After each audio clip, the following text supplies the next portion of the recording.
Good evening, everyone, and welcome. My name is Scott Lurie with F Street. I'm so glad to be here with you this evening. Tonight is one of the most important topics that we get questions from. We have investors invest through, and I'm marveled every time that people work so hard in their lives to create these IRAs and retirement accounts and don't have the opportunity to spend enough time caring and considering how to maximize their IRAs to give them what is the retirement they're dreaming for. People simply automatically put money away. It's automatically debited out of their account, and then they go head in the sand for the next 20, 30, 40 years. And when they wake up, they're sometimes left with a pile of garbage. And those that have taken control of it and gone with a self-directed IRA have been able to really control their own destiny, invest in quality assets across all different platforms. And I'm so excited to be here with you this evening. We're talking about maximizing your retirement using self-directed IRAs for equity and private debt investments. That's tonight's topic. We've got an unbelievable guest with us this evening, and Kelsey, I'm so excited to have her share her story. Kelsey works for a intermediary, a fiduciary for self-directed IRAs. She's got a wealth of knowledge, and we're gonna have a really great, informative discussion this evening. So thanks for being here. Before we get started, a little bit about F Street. F Street, as you may or may not know, is an alternative real estate investment firm focusing on building long-term wealth for our investors through passive alternative investment in real estate. We're planting money trees. Your retirement accounts are the best account types to plant these money trees in because they grow tax deferred. You can do a lot of amazing things with them. And when you wake up in 20 years, you will have a very materially meaningful IRA that might have 30 assets in it. It might have a private debt placement in it. You might be involved in various different other investment opportunities of private placement that can really give you that opportunity to leverage that traditional mutual fund investment into something material.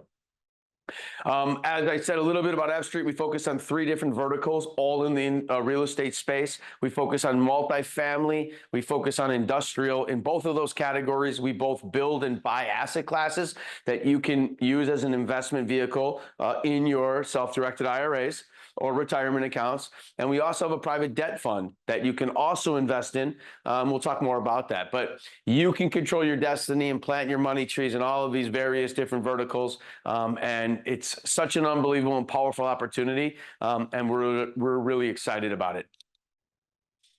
So a little bit about our team. This is our team, our small and mighty team. We're all focused on real estate. We're all focused on the 3 verticals. All parties that are CFP are managing some form of our real estate. And I feel as though I've got the greatest and best team in the world, and I'm proud of everything we do here at F Street every single day. So thank you to our team.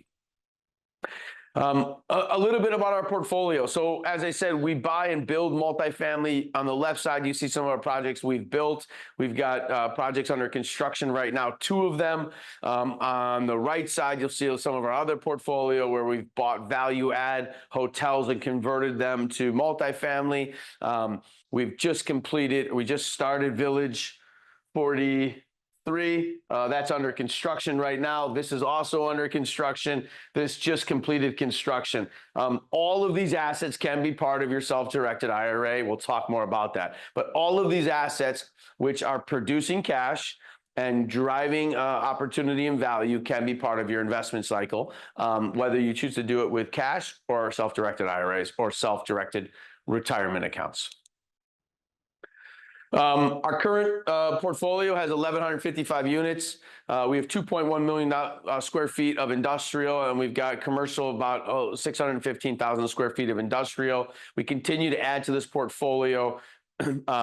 We're continuing to build great things here at F Street. We can't do it without our partners. We've raised almost $45 million of equity this year, and that's all from individuals just like you making investments for your future, for your estate, for your trust, for your family, for your self-directed IRAs.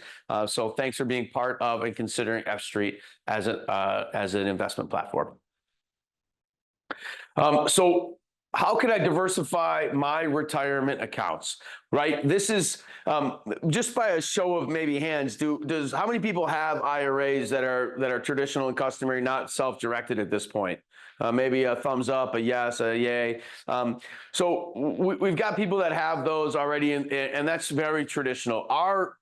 The United States and everything we learn is going back to countless years where here's what you do and here's how you do it off of corporate America, right? You go work here, you allocate X amount to your IRA, which is your retirement, you got some for your health, you got some for taxes, and here and the rest of it is your paycheck to go and hopefully live your life with. But the question is, with the diversification of your self-directed, is how can I diversify my retirement accounts? Do you know you can diversify your retirement accounts? And so unlocking real estate liquidity through your self-directed IRA is so powerful. We have people, I know people that are producing unbelievable returns that are not as volatile as what you would call the traditional capital markets, that are doing really amazing things through self-directed IRAs and retirement accounts. So self-directed IRAs lets investors diversify beyond traditional investments. So I always ask people the same question, but how many people have regular stocks and bond accounts and advisory accounts and also have that same risk in their self-directed IRA, in their IRA or 401ks? And most people say, well, I don't know. That's a traditional answer. Or they say, yeah, I think I do. I've got mutual funds in my IRA, and I probably own some of those same securities on the individual basis in my portfolio out there. So yeah, I don't really have much diversification. Well, you can diversify today, tomorrow, whenever you choose to. If you're already doing it, congratulations. You can diversify your your IRA through a self-directed IRA and invest in assets like real estate as a perfectly viable diversification play.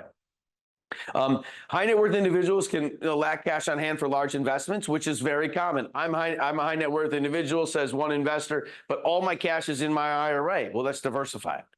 So never being humble enough to just take a very, very solid look at your performance and where you are in the current world. A lot of people today, I read an article that said if you make $300,000 in New York City, you could be broke. It's very expensive to live. And so managing your portfolio and your income is very important. Preserving tax benefits, avoiding the penalties of using self-directed IRAs instead of liquidating retirement accounts. So if you already have an account, let's transfer it or consider you transferring it and making some alternative investments in real estate. And then portfolio control means you control the investments. You don't have some portfolio manager that's probably being paid some incentive by some third party to make an investment in XYZ mutual fund. You get to make those own you get to make your own investments with your own control, and the power of doing so is amazing. So without further talking about F Street, I'd like to take a time to welcome Kelsey Dineen to our webinar this evening. And I first want to thank her for her time. Kelsey we've met Kelsey through her working with our clients. Kelsey has been kind enough to offer to participate in this evening's webinar. She's a wealth of knowledge and she communicates like a rock star. So I would welcome Kelsey. Kelsey is the director at Equity Trust, which is a financial services company specializing in self-directed IRAs and other custodian solutions. Okay, so she has a vast knowledge in this space. Equity Trust has over $52 billion in assets under custodian and administration. And Kelsey's role is focusing on optimizing self-directed IRAs, providing custodian solutions for investors and registered investment advisors or RIAs. Okay, so Kelsey, welcome to our webinar. We've got a great group with us tonight. This is being recorded and going to be shared with our entire community after this. So welcome, and I can't thank you enough for being here. And we're really excited to hear what you have to say today. Yeah, thanks for having me. So Scott, I think you really summarized it well. A lot of high net worth individuals and investors have retirement dollars that are just kind of held hostage in IRAs, 401ks, pensions, and they're just stuck in the stock market and they don't really know what their options are to diversify and maybe allocate some of those dollars into passive real estate investments like the type that you guys specialize in. So at the end of the day, my job here, I'm not a fiduciary. I don't sell anything. I'm here really to educate you guys on what your options are and how you can kind of empower yourself as an investor to allocate retirement dollars into these sorts of deals and take advantage of, like you said, the tax sheltered nature of IRA investments. You're not removing money from a retirement account, so you're not hit with penalties or taxes. You're basically just getting smarter about what your options are with your retirement dollars and setting up a retirement account that allows these types of private investments instead of holding them hostage in publicly traded, stocks, bonds, mutual funds. So yeah, happy to be here. Thanks for having me, guys. Yeah, and thank you so much. I just think to myself, because as I was walking in here, I just saw McDonald's shares are down $30 right now because of an E. coli outbreak that could impact a lot of people's retirement accounts should they be retiring in the immediate future. And you wake up one day and Enron happens, or you wake up one day and something catastrophic is happening to these portfolios. I always look to then the asset of what we do and what you offer as custodian services and the education. Maybe just tell me, over the last decade, how have you seen the growth in self-directed IRAs? Because candidly, before I even got in the real estate business, I never even heard of a self-directed IRA. And I was very accustomed to like, hey, go put some money in this 401k or IRA and do what everyone else says, okay? And I'm like, okay, I guess I'll do that. But what have you seen in terms of the growth inside of the, maybe statistically, of what's happening in the world before we dig into your presentation? Yeah, absolutely. So the amount of investors self-directing retirement funds has exploded. So technically, you've been allowed to do this ever since the 70s when the ERISA laws were passed. ERISA is basically the legislation that governs retirement accounts. And what some really savvy folks did is they looked into the actual tax code and said, well, the way it's written, it doesn't say I have to invest in publicly traded items. It just so happens that a lot of retirement companies out there, like the Schwabs, Fidelities, E-Trades of the world, that's all they allow. So it took some pioneering individuals to basically read up on the actual tax code and say, the IRS is telling us we actually can do this. We just have to find, a custodian like the Schwab or Fidelity out there that will allow us to hold private investments. And then once the self-directed IRA came on the market, where you had companies like mine, Equity Trust, where that's all we do, right? We're not a conflict. We're not trying to sell anything. We're not a broker dealer. We're just specializing in custody of private assets. We saw an explosion in the number of folks who are looking to do this because every advisor preaches diversification, right? But how diversified really are you if you're just diversified between various stocks? They're all publicly traded. They're all somewhat, there might be correlation. I'm not an advisor. I can't tell specifics, but I can tell you that, getting out of the stock market completely into private offerings definitely helps you diversify. So a lot of folks have been very interested in doing this because they can do it in a tax sheltered nature. Most recently, I think a lot of investors, if you've read the news or read congressional testimony, if you guys have ever heard of someone like Peter Thiel, for example, if you've ever heard of him, he's basically one of the co-founders of PayPal. He set himself up a Roth IRA. He invested in startups and other emerging businesses using his self-directed Roth account, and it exploded in value to the point where they actually called him in front of Congress to testify and talk about it because they're like, how is someone allowed to do this? How is someone allowed to contribute, a couple thousand to a Roth IRA and grow it into millions of after-tax, dollars that he could pull out in retirement completely tax-free? So again, it's people who are looking into the tax codes and they're following the laws and they're basically just using the education and the knowledge and the tools, available to them to grow their retirement account portfolios as efficiently and sophisticated, as possible. Yeah, that's great. I've heard Peter speak actually at various conferences, and he's as the founder of PayPal, you marvel at how he's done so incredibly well. But he's he articulates. He's a well-spoken gentleman, and he every time I get to see him speak, I always leave there with some great tidbit of information. So thank you for that. So Kelsey, everyone says this, and what is a self-directed IRA? Mm-hmm. So a self-directed IRA is not a technical term. So any IRA that we custody at a self-directed custodian is self-directed. And what it means is that you as the IRA holder, the person who actually has the retirement account, you get to choose your own investments. So you're not being forced or told, hey, here's a very limited menu of options that you can choose off of.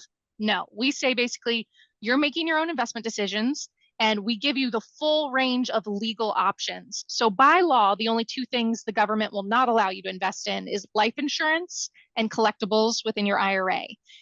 Anything and everything else is fair game. So self-directed is two-part. It's the IRA holders picking the investments, and they have the full range of investment options legally allowed. So they're not being restricted to a set menu that a publicly traded broker dealer custodian might limit you to. Any IRA can be self-directed. Traditional IRAs, SEP IRAs, Roth IRAs, any account you open at a custodian that allows that sort of diversification is self-directed. Amazing. And so I learned something. Thank you. Any IRA, that's amazing. So just out of curiosity, because I don't know the answer to this question, but at your firm as a custodian, can people also invest in securities through you guys, or is that do you have the opposite availability like Schwab does? Schwab only has public equities and mutual funds, but they don't have any private. Do you have only non-market items or non-traditional market items, or can somebody invest in everything with you? Great question. So basically what you need is a team of both a broker dealer to hold publicly traded items like stocks, bonds, mutual funds. And that's what most people already have. They have a Schwab, Fidelity, Vanguard, right? And then you need a custodian that is not a broker dealer, that does not basically sell any of those publicly traded items. And that's the role that we fill. And Scott, what can happen is you could either leave your IRA at Schwab doing stocks and bonds and just pull over a piece if you want to direct it into a private investment, like something with F Street. Or let's say you want to do it all in one IRA. We have some broker dealer relationships. I believe our most common broker dealer right now is TradeStation, if you've ever heard of it, but they're a broker dealer that will actually open up what's called a sub account within the IRA with us. So you can do the private assets, real estate syndications, other real estate based investing. And then if you want to also do the traditional stocks, bonds, mutual funds, and you don't have a loyalty to a broker dealer already, like a Schwab, Fidelity, Vanguard, your guy that you've had for years. If you just want to have it within the IRA with us, we do have a broker dealer relationship that you can use to set up that account and do it all really within the IRA. And so just to confirm, so people can have both accounts, right? They can keep some at Schwab, they can move some over to you. They can do that over a period of a day. I've got some cash in this account, I want to move some over. They can do it over the period of transitioning out of that in its entirety, or keep some traditional, some self-directed. It doesn't matter. Absolutely. Yeah. Again, it all boils down to diversification and empowering, the IRA investors to have all these options available to them. So yes, they could leave their IRA at Schwab and just pull over a certain piece. A lot of times we have investors who say, hey, I'm going to allocate maybe 100,000 out of my traditional or Roth IRA at Schwab into this private deal. Schwab doesn't offer it, right? Schwab is a broker dealer. They only offer stocks or bonds. So what am I going to do? I'm going to just take the piece I want to diversify into the private offering. I'm going to transfer it directly from my IRA at Schwab, Fidelity, Vanguard, wherever it might be. I'm going to move that over to the IRA with Equity Trust. The government allows as many IRA to IRA movements a year as you'd like. There's no restrictions. You can have as many different IRAs. People transfer back and forth all the time. They pull over that cash, it arrives here, and then we do the investment straight into the private offering. So if there's subscription documents or something like that, it shows the IRA as the investor, and that investment is now within your IRA with us. So it's not taxable, it's not a distribution. All you're doing is pulling over cash and investing it within the IRA.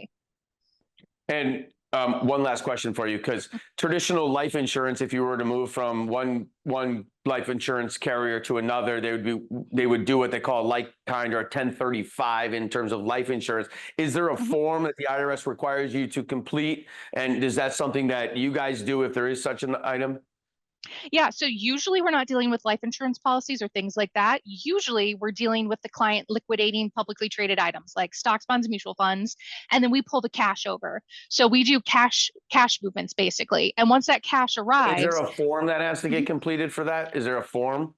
Yes, great question. So when you open up an account with us, let's say it's brand new, we'll actually ask you, how are you funding this account? Where is the money coming from? Tell us a little bit about your existing retirement accounts.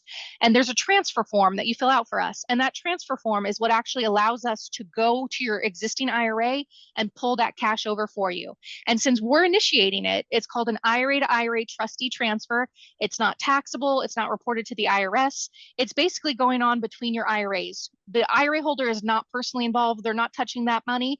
You're basically hooking up your IRAs saying, hey, I want you to pull money from this IRA to this IRA. And we take care of it on our side. So it's not taxable. Excellent. That's great. Thank you. So, obviously Equity Trust manages 50 some billion dollars under management today. Why use a self-directed IRA? You kind of touched on a few of these, but I think it's important we kind of run through these because these are really important key facts as to why one would diversify, meaning break out their IRA into 2 IRAs or transfer everything into a self-directed IRA. Why use a self-directed IRA? At the end of the day, it's a source of capital that the investors already have sitting in an investment, right? So it's in the stock market. People are going to basically contribute money, like you said, throughout their entire lives to retirement accounts. They usually like the tax benefited nature because when I make contributions, sometimes they're tax deductible. I'm building up that retirement account to save for retirement. It's tax sheltered. So the gains and the profit I produce in the retirement account are not subject to things like capital gains tax. They're separate from me personally. So maybe I'm a high net worth individual and I don't want more income on my personal tax report, right? I want to shelter myself from additional taxation. Well, hey, do the investment through the IRA instead then. So access to capital, I've got that cash sitting in a retirement account. Now I can access it and diversify it into a private offering. It's tax sheltered or tax advantaged, meaning I'm not subjecting myself to additional taxation from the government since I'm doing the investment through my IRA. The investor itself is the IRA on all the documents using the IRA's tax ID. Nothing pulls through to my social security number, so I don't have to worry about complicating my personal taxes or having additional taxation. It's also basically a great source of diversification. We talked about that. Maybe I want to get out of the public markets. And the other great thing is liquidity, right? So if you're looking at a deal and you say, well, this money is going to be locked up for X number of years. Well, if it's personal funds that I might need access to, that I'm relying on to pay personal bills or whatever it might be, that could be a deterrent sometimes. If it's in the IRA, I can't touch that money anyway until retirement. Retirement age is currently 59 and a half.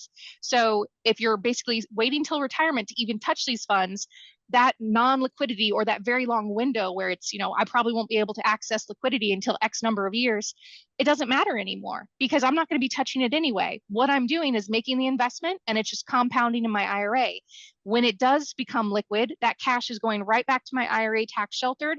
And at that point, I'm back where I started, where I've got cash in a retirement account and I'm going to reinvest it in another deal. Yeah, that's it's very fascinating because people that make investments with us sometimes say, well, my cash is tied up for a little while, or something's happening with my life and I need money or some liquidity. But then you say, oh, but I have a couple $100,000 in my IRA and it's just sitting there. And in a down year in the market, you're like, oh my God, what's going to happen? But in this case, we believe in planting these money trees. Imagine continuing to plant money trees over your entire retirement years or 59 working years, 59 and a half existing years. And then at the end of that, you have all these assets, all this cash flow, all this cash, all this liquidity. You certainly would be well ahead of, I think, the rest of the market, which is really fascinating. And I think it's amazing. Why doesn't my IRA already offer real estate? Why is that the case right now? Yeah, and that it just boils down to how IRAs have been marketed and who handles retirement accounts. So the market is really dominated by broker dealers, people who sell stocks, bonds, mutual funds, right? I mean, you see the whole, talk to Chuck, Charles Schwab commercials. People are programmed to think the only thing I can do with this money is stick it in the stock market, right? And what happens is the government does not advertise the fact that you can use it for private investments. If you do some Googling and research online, you can actually see online where the IRS says, real estate is allowed in an IRA account. They actually put it on a frequently asked question page. So it's become such a common thing to the point where the IRS has explicitly said, yes, it is allowed. Usually the IRS just tells you what you can't do. And then if you do something, you're like, can I do this? And they're like, we'll just tell you what you can't do. So it's so common, it's so popular that they've actually put a frequently asked question out saying specifically, yes, real estate is allowed in a retirement account. However, and here's the kicker, the companies that offer retirement accounts are not required to offer it as an option. So AKA, yes, the government will allow it, but the company you're currently with does not have to offer it as an option. It's not mandatory. So it's really up to the investor to do their research and find a company that will hold the retirement account and allow private investments like real estate. If you think about it, it's not just like buying a stock or bond. Stock or bond, very easy. Hit a couple buttons, you're in the markets, right? With real estate, it's different. And a lot of IRA custodians out there are not set up business model wise or administratively to service private investments. It's more work. You've got subscription documents. They're not publicly traded, so it's not like you're just clicking buttons to buy or sell. So it's a completely different business model. The other thing is custodians a lot of the time are paid on what they sell. So, stocks, bonds, mutual funds, they usually have something like an expense ratio built into the product. And what that means is if I put in, X number of dollars, I'm paying a percentage or a commission or expense ratio, however they want to call it, to Schwab, Fidelity, Vanguard. That's just built into the product. Well, with real estate, they're not going to collect that, right? Because they're not selling the real estate asset. So the way self-directed accounts work, and that's the way my company works, is it's just a flat fee. So basically, we'll allow you the freedom to direct your funds into private offerings. We're built administratively to service them. We know, the intricacies and the administrative requirements of doing that. And then we've also designed our business plan where, you're not going to pay us a commission or expense ratio. We're just going to charge you a flat fee. So it's a flat fee regardless of the size of the investment. It keeps it really simple. The more you invest, we're not charging you anymore. So it's built from a business model to allow private investments. Yeah. I think the most fascinating part of that entire conversation is really not only are we so accustomed to train to it, it's almost like you're also accustomed to the fees and the expenses that you actually never really recognize or realize are going into it. Your dollar is actually it's super inflated because your dollar is actually paying costs and fees that you don't even know you're paying probably to the blind eye, and you're investing in maybe a security or something that someone's getting an incentive outside of that to have you participate in mutual fund, et cetera. Very fascinating. I continue to be intrigued and have more questions. Kelsey, what type of accounts can be used? So we talk about retirement accounts as just a general aggregate retirement accounts. And people have Roths, they have traditionals, they've got SEPs, they've got 401s, people have there's so many various different retirement applicable accounts that are available to people. What can be used as a self-directed, or what can you take as a custodian to help people can take control of their retirement? Any American retirement account. So if you have an American retirement account, doesn't matter if you're American or you're working for an American employer and you have an American retirement account through them, as long as it is an American retirement account and it's mobile, meaning you can transfer it over to us, it can be taken. So the most common are IRAs, traditional, Roth, SEP, simple, all those IRAs. We also deal with a lot of 401ks, obviously. So let's say you have a 401k from a previous employer. You can always roll that over to an IRA here. You could have a traditional 401k or a Roth 401k, doesn't matter. You can roll it over to a traditional IRA or a Roth IRA. We also see things like pensions, qualified funds. If you're from the military or a government job, maybe a TSP, a thrift savings plan, 403b, 457. There's tons of American retirement accounts out there. Again, what it boils down to is, are they mobile? Can you move them to the IRA with us?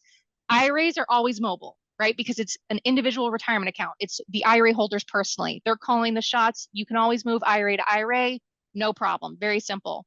When we're dealing with employer plans, things like 401ks, especially, if it's your current employer and you're not retirement age, so you're not 59 and a half, they might restrict you from moving it, or they might say it's only partially mobile. So they might say, okay, you rolled a certain amount in, so you can only roll that amount out. So current employers who you're still working, they're matching your contributions, things like that, those might not be mobile. So you always want to call your 401k and confirm.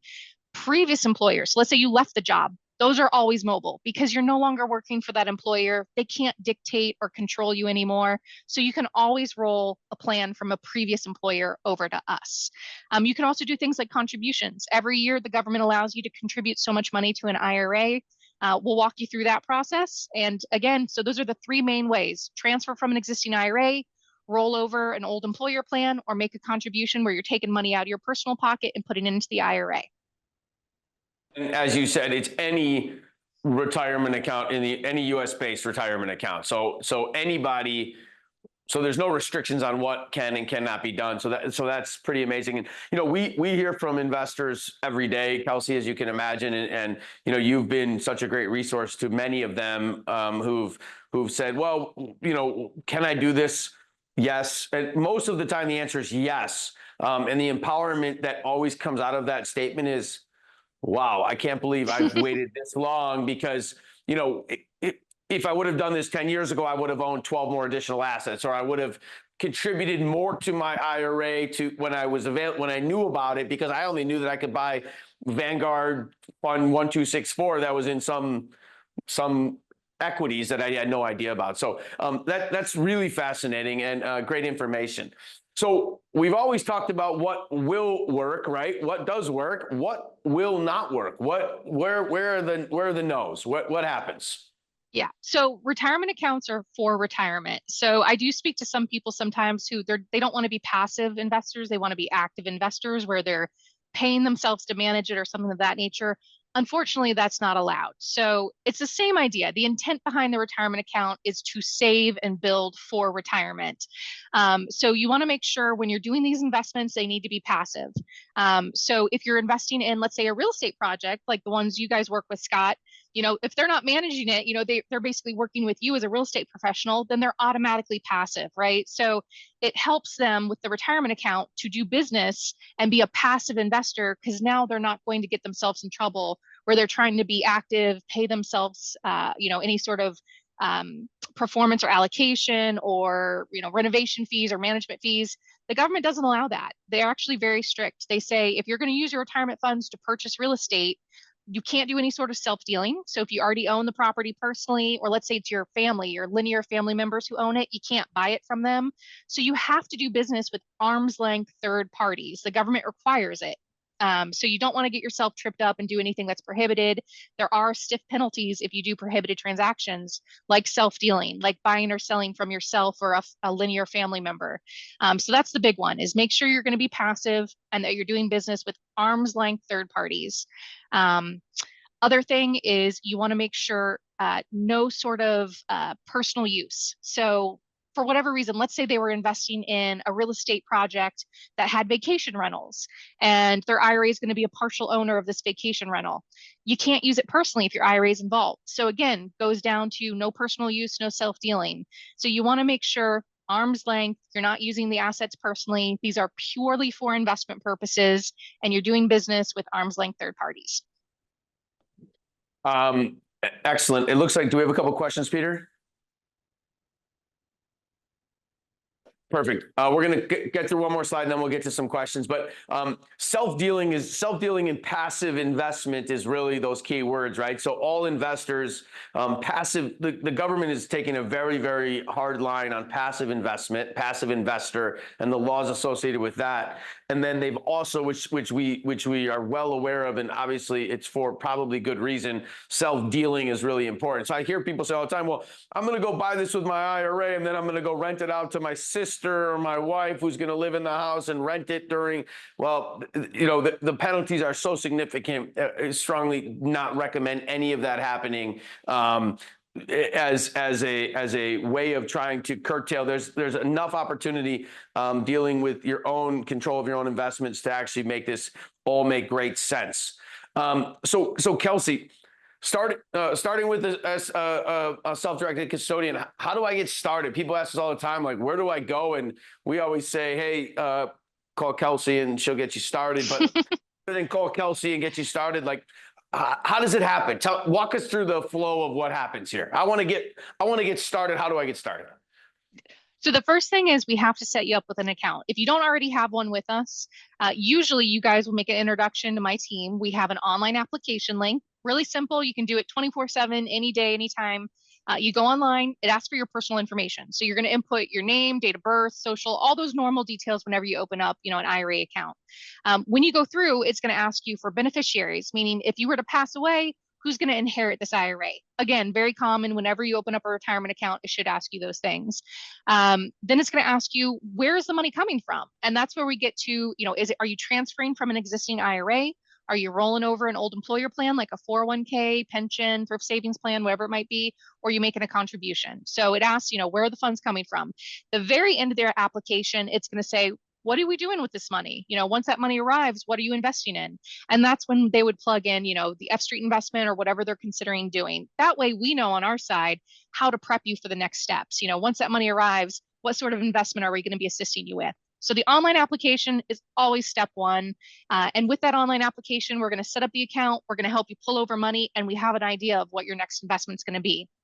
When that money arrives, we're going to reach out to you and we're going to say, okay, you indicated you're doing an investment in, this project. We're going to send you the subscription documents associated with that project. They're going to be pre-filled with the name of your IRA as the investor. It's going to have your IRA's tax ID number. You need to review those and you're going to click to DocuSign. We use DocuSign and electronic documents for everything. So you'll review everything. If it looks good, you click to sign.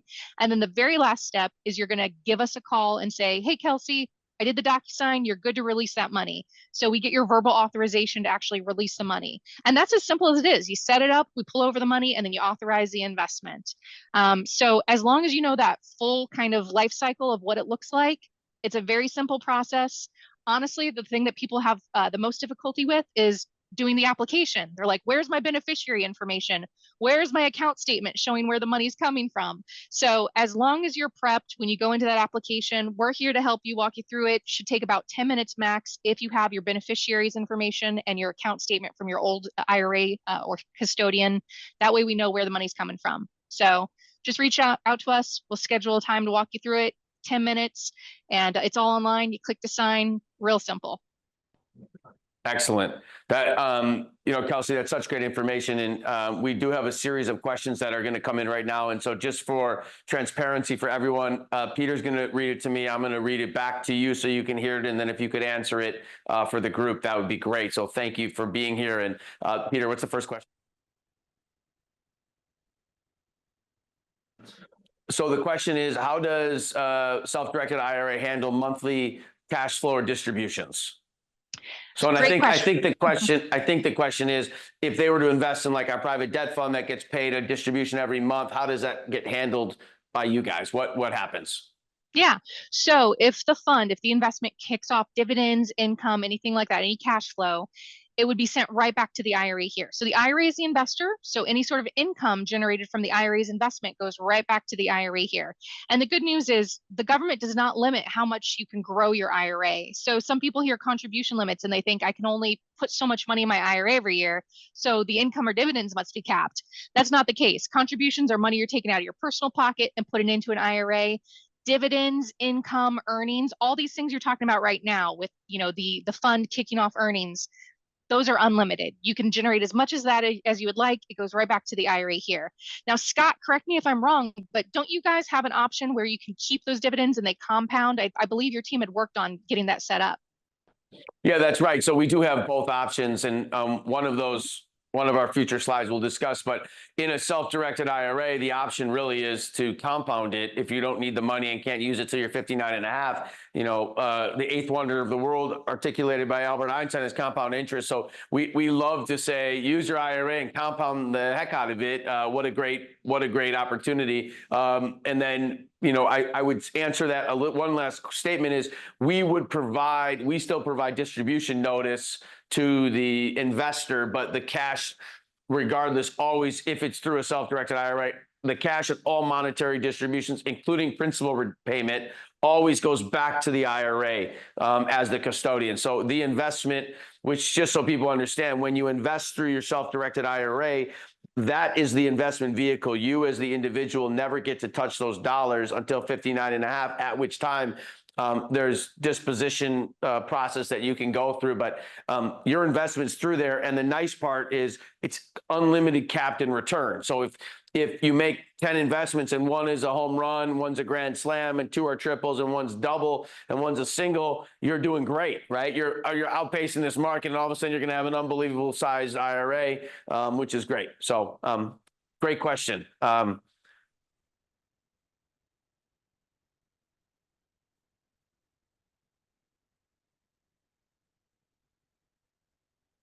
So the question is, can you use a self-directed IRA to purchase real estate, that you would handle, meaning that the owner of the IRA would make an investment in their own real estate? Can they go buy a duplex, an investment duplex that would not be self-dealing, but for a investment? Can somebody create a self-directed IRA and then go buy a duplex that they want to invest in through something? Is that something someone can do? It is, as long as you're doing, again, arm's length transactions and you're not doing any sort of self-dealing. So for example, one area where you can get tripped up if you buy that duplex, let's say you do it properly. You set up the IRA, you make the offer to purchase the duplex in the name of the IRA, you purchase the duplex. So we actually go to closing, sign closing documents. The IRA owns that duplex, right?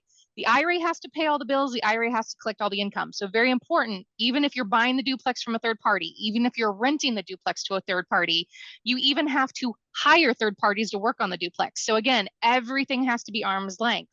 I have some folks who say, well, I want to go into the duplex and change a light bulb or maybe do some renovations. The government actually prohibits what's called sweat equity. So you cannot go into the duplex yourself. You can't fix it up yourself. You have to hire arm's length third parties, like we were talking about, to do that work.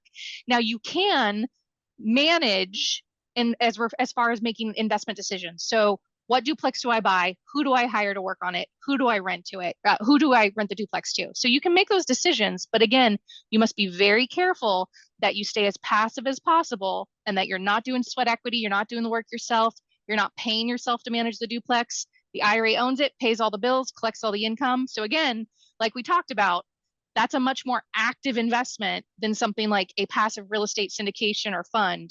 Two completely different animals, right? So yes, you can do it, but you need to be careful, you need to be educated, and you don't want to do anything prohibited. Yeah, and obviously the penalty for violating that is obviously material and significant, because they don't want self-dealing and the sweat equity to what is going to inflate these IRAs into money that might not work. But the question, let me ask you a different question, because I'm interested now. Just as a self-directed IRA, if I bought a duplex for $200,000 at a discount, and I only had $50,000 in my retirement account, and I borrowed, the IRA borrowed $150,000 from somebody. Once I completed that transaction and I made improvements to the property, not sweat equity improvements, but third-party improvements, and that duplex, now I have $225,000 into it, and I sold it for $300,000. What I hear you're saying is that not only would I would get my money back because I'd pay off the loan, but I'd also have the $75,000 of profit would go into my IRA as a part of my retirement. So the $40,000 would now look like $115,000 through that one transaction, and that's unlimited and uncapped. Is that accurate? The profit you produce by buying that duplex, renovating it, renting it, or eventually selling it, the profit is not capped. So if you were to triple, quadruple, 10x your money, all the profits from the sale of that duplex are going back to your IRA. Now, a couple caveats. The IRA owns the duplex, meaning it has to pay all the bills, it has to collect all the income. You can borrow money, you can get financing to purchase a duplex. It's a specific type of financing the government allows. It's called non-recourse, meaning you, Scott, as the IRA holder, cannot offer any sort of personal guarantees. They're not leveraging it or using your personal collateral. You, Scott, are removed. It's just your IRA as the borrower on the mortgage. It's non-recourse, meaning if your IRA doesn't make those mortgage payments, the lender's going to foreclose on the property in your IRA. It does not translate to Scott's personal assets. So it's non-recourse, a little bit harder to find as far as lenders go. Usually they require at least 50% down. So only non-recourse, but it is doable. The IRA would pay the monthly mortgage. The IRA would pay any sort of bills like renovations, improvements, HOAs, property taxes, et cetera. The IRA owns that property, so it has to pay those bills. And in return, the IRA collects all the rental income when you rent it. And eventually, when you sell it for that 10x, because you bought it really, below the market exploded, you 10x'd your profits, all those profits return to your IRA. Now, if there's leverage, a portion of those might be subject to what's called debt finance income tax. That's a whole nother topic for a different day, but it's only the leveraged piece. Anything that's owned cash, or let's say you paid down the mortgage over time, that cash portion, tax sheltered completely. It's going right back to your IRA, no taxation. Unbelievable. What's the next question?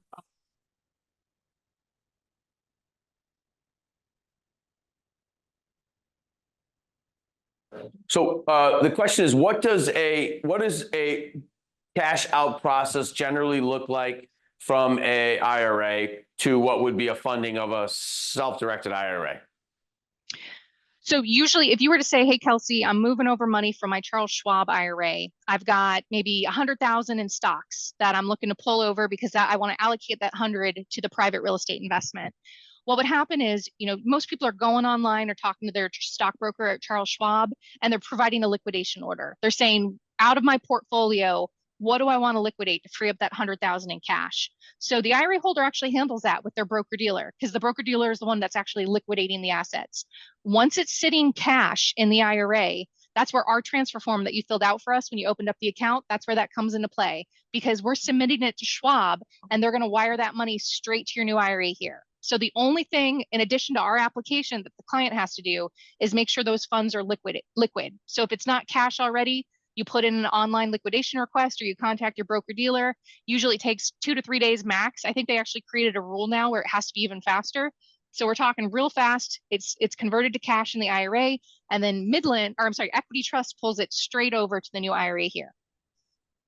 Yeah. So the question is, if someone has a pile of money in some form of securities and equities, mutual funds, they would create the liquidation with their broker dealer that they have the current relationship with, and then execute on the transfer that they've completed with you at the application to move those funds once the liquidation event occurs, which you said happens relatively quickly. Right. So really, it's you do our application, you tell us I want you to move over money from my Schwab IRA, and then we say, okay, is that money sit in cash or do you have to liquidate? And then you liquidate, and that's it. So our application, which includes the transfer form, everything's already in there. You don't have to do anything. All you have to do is answer questions, and it's pre-filled. And then we say, okay, we're going to pull it over from Schwab. Is it liquid? Great.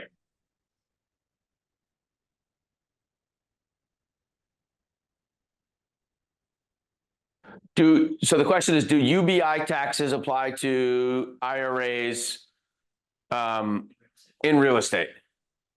So Scott, that was the question about the debt finance. So UBTI, unrelated business taxable income, right? That's UBIT is sometimes what they call it. And yes, it can apply if you're doing things that have leverage. You're borrowing all that money, that mortgage, to purchase the real estate. Or maybe you invested in something that has an active business on it. So maybe, you're operating a laundromat or a car wash or something of that nature. The real estate asset piece that's passive, like rental income, that's passive, not subject to it. But anything that's an active business, like a laundromat, car wash, that could be subject to UBIT. Okay. Thank you for that.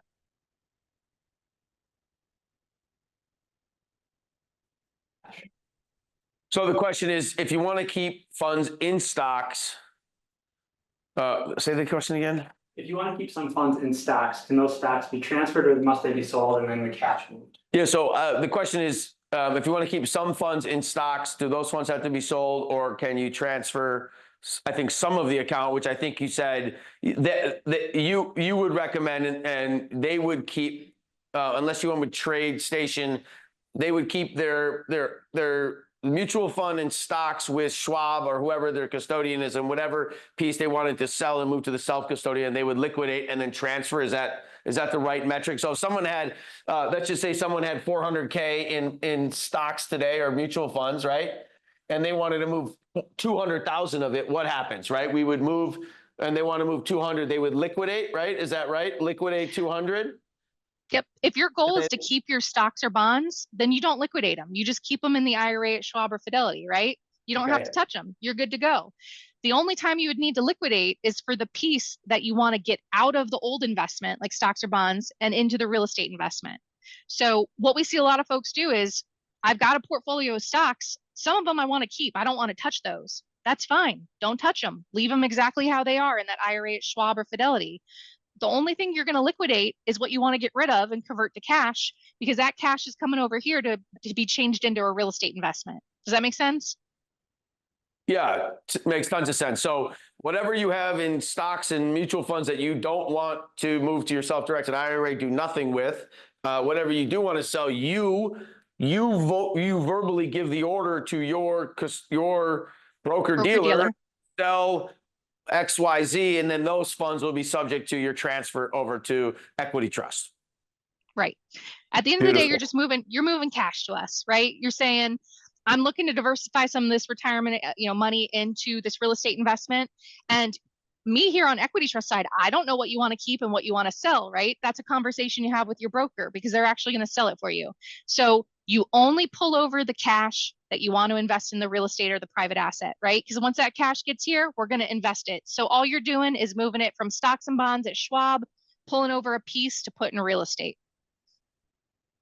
Awesome. Great.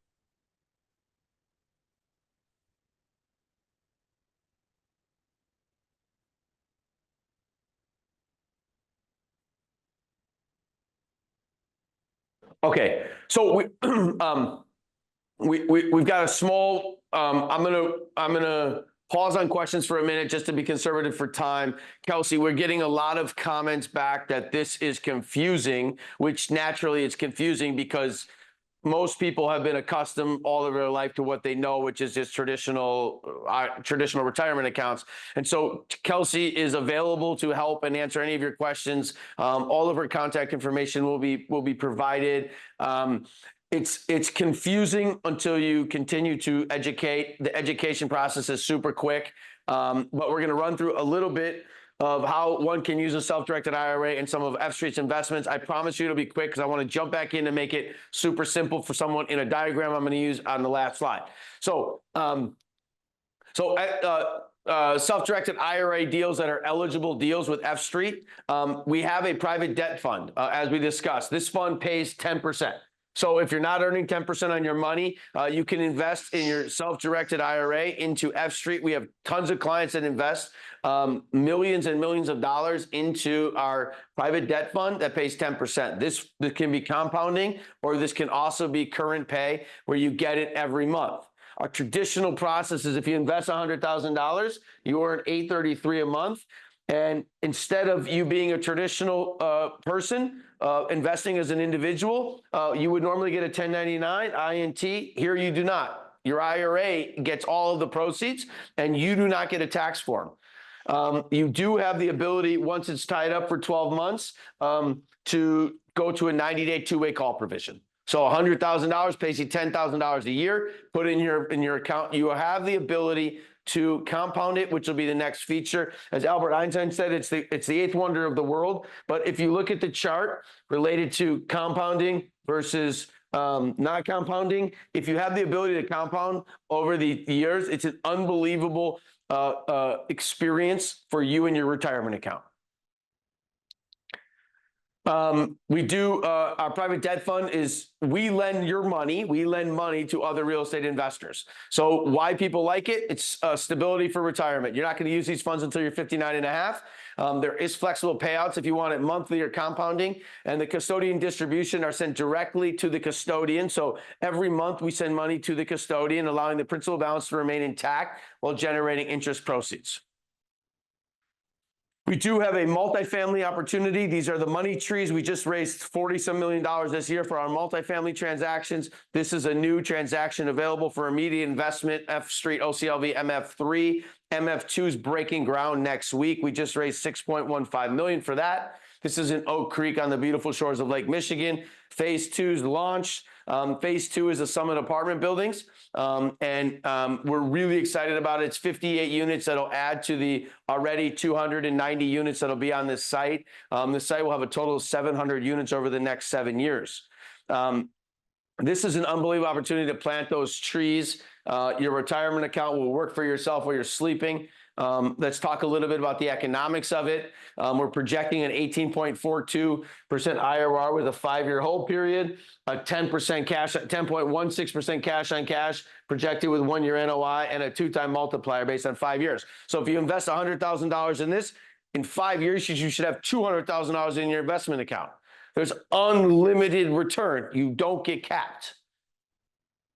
Power, very powerful. Especially in the standpoint of you have unlimited returns. If this goes up to 2.5, you should have $250,000 in your account. Investor returns 8%. You're always earning 8% on your money while it's invested. 100% of the cash flow is paid back to you. And in this scenario, you'd be paid back to your custodian. All of the cash goes to the custodian, and then and only then do we participate. 65% of the cash flow goes to the investor, 35% stays with the sponsor once and only once after I have paid you back all of your money.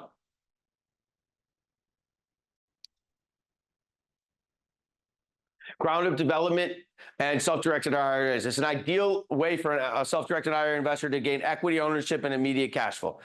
Great growth focus, right? You get an opportunity for growth and upside from the ground up. We're building this from the ground up.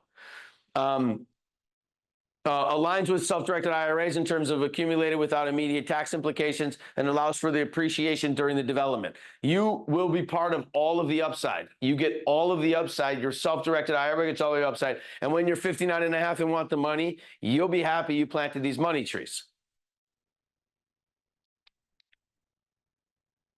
Here's another deal. We're buying a deal in Granger, Indiana. It's 196,000 square feet, 193,000 square feet. We are buying this at what I believe to be an unbelievable deal. It's a triple net lease with a tenant already in place. Terra Axle is the tenant.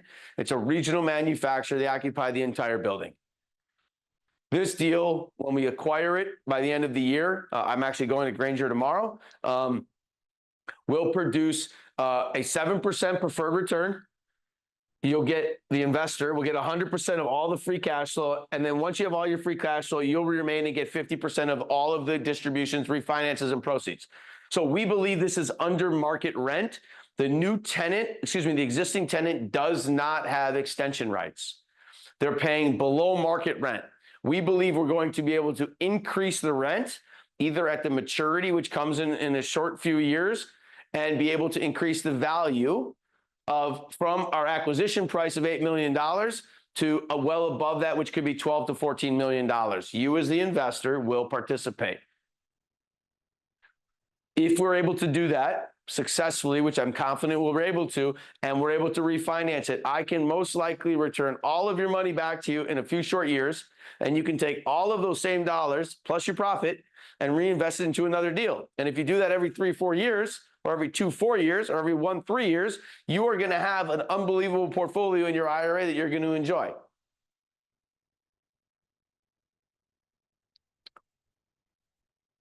So I'm going to jump back into questions, but I'd like to just show you what our portal looks like. Should you choose to invest with F-Street, this is fstreet.com. This shows you all of your investments, whether it's with your IRA or with your individual portion. You break down all of your investments of what you've invested in, and it shows you your contributions, your distributions, all of your investments, all of your transactions, all of your documents. Everything is there for you, and it is super easy to manage and be part of. I encourage you to sign up. It's free to be part of the account. We do require a accreditation. We do advertise, and we are through a 506C through the Securities and Exchange Commission. The SEC requires us to have you get accredited with a third party, which is all done seamlessly through our back end.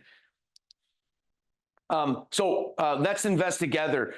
Kelsey, I'd like to bring you back on for 1 second because I want to try to clear up some of the confusion with some of what people think is confusing, right? So I'm going to try to do this once again on a little high level, and then we're going to jump into a few other questions. But stop me when I'm wrong here. But if you have an IRA or any retirement account, right, it doesn't matter. So any account is eligible. All accounts, right? So if you have an account, you can make it eligible. If you go and sell those securities, whatever they are, mutual funds, stocks, if you sell them, there is no tax implication because it's in your IRA. You can just simply call your broker dealer and say, hello, John, Paul, Kelsey, I have $200,000 in mutual fund Vanguard 1, 2, 3, 4. Please liquidate that to cash. And they will say, okay, and it will go to cash, which will then become just simply a cash position in one's retirement account. They also could have in that account multiple mutual funds, but they could also have it all cash. It doesn't matter what they're invested in. The portion to which one would want to move to a self-directed IRA, whether it's 1% or 100%, The percentage doesn't matter, right? You as the investor, you as the owner of the retirement account can self-determine that number. Let's say you determine that number is 50% and you have $200,000, you would liquidate $100,000 to cash. This would become cash, and the other $100,000 would be in whatever it already is in. It stays the same, right? Nothing changes. Correct.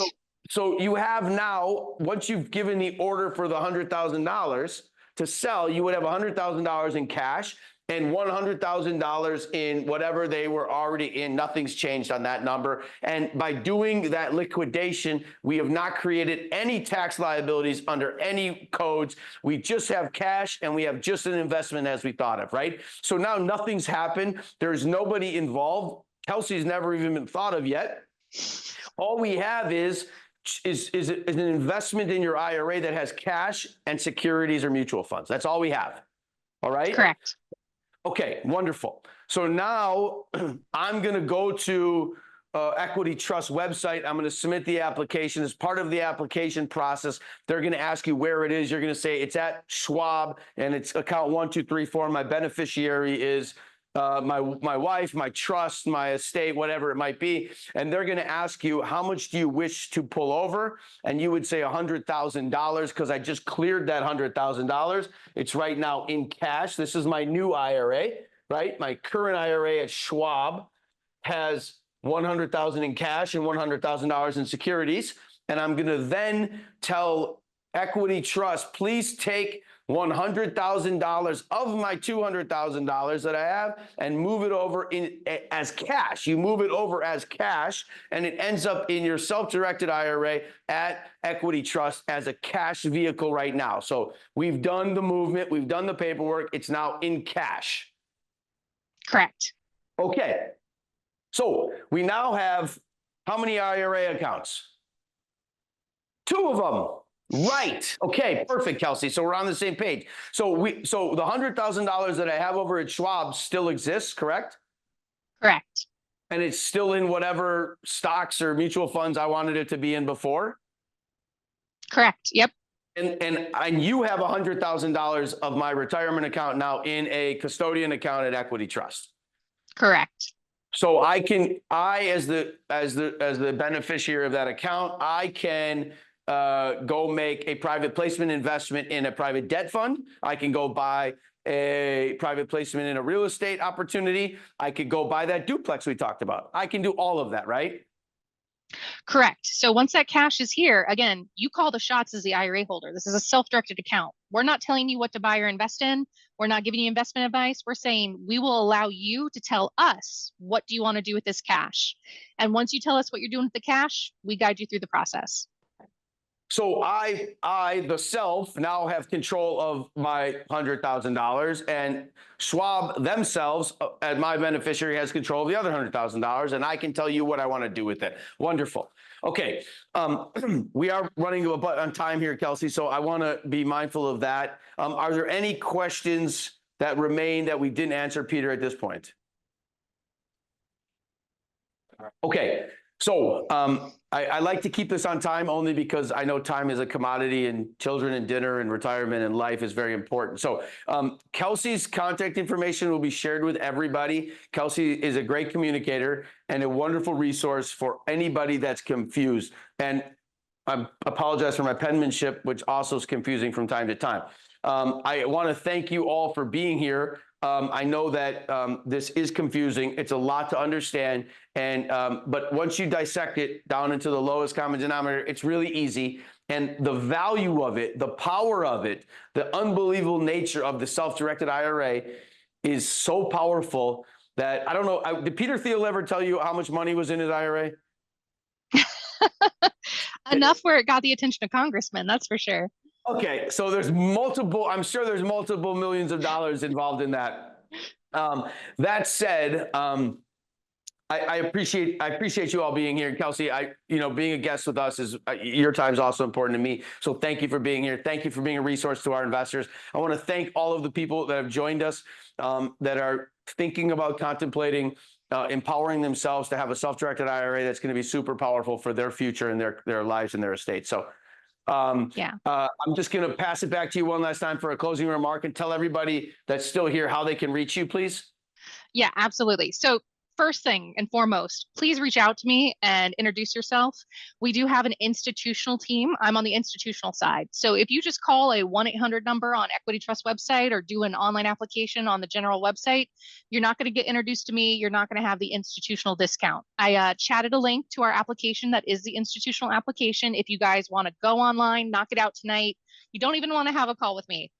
That's perfectly fine. That link I chatted will walk you through the process. I would encourage everybody to reach out to me. Scott, I think, had posted my email, the K.Dineen, DINEEN @trustetc.com. I will give you my direct phone number that you can call or text, and that is the easiest way to get a hold of me. It is 239-333-4920. 239-333-4920. Call me, text me. If for some reason you misplace your notes from tonight's presentation, just ask, Scott or one of his teammates. They all have my contact info. I work with all their investors. And again, I would really encourage you, call me directly. I'll walk you through it step by step. If you have your statement from your old custodian, I'll even look at that and say, okay, here's your account number on the statement. Here's who your current custodian is. I'm going to guide you through the process.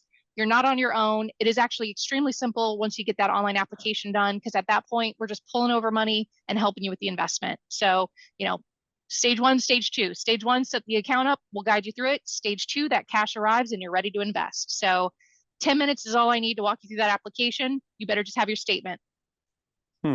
Awesome. Awesome. Well, I can't thank you enough.